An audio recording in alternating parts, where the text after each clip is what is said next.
Mga kabataan ginapatihan nagpang-vandalize sa Pulo Kapansyon sa Numancia, Aklan. Ini ang gintutukan ni Kim Salinas.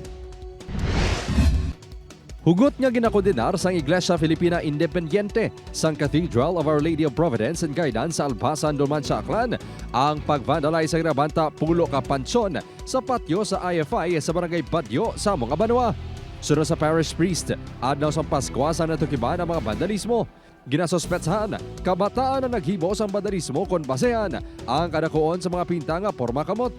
Ginapatian, tripping lang ini.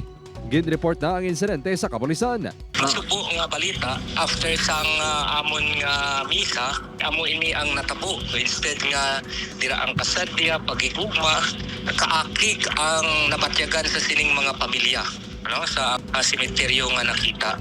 Lakip sa Pulo Kapansyon ang lolo, lola kag iloy ni Bernadette.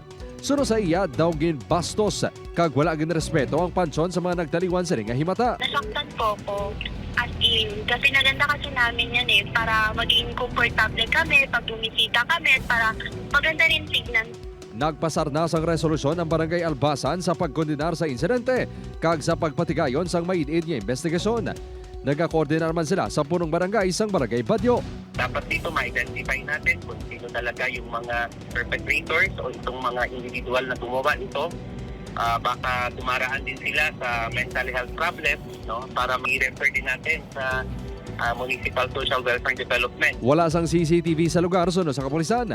Gani pagpanghangkat ang pagtumod sa mga responsable. Posible sir kung masikon lipihan nila o kung pinipaniwat ang mga pansyon nito nga vandalism ka mga bata. Handa magpasaylo ang parokya sang IFI sa mga responsable kung iga-turn over sila sang ila mga ginikanan. Upod Kermel Porquia, Kim Salinas, 1 Western Visayas.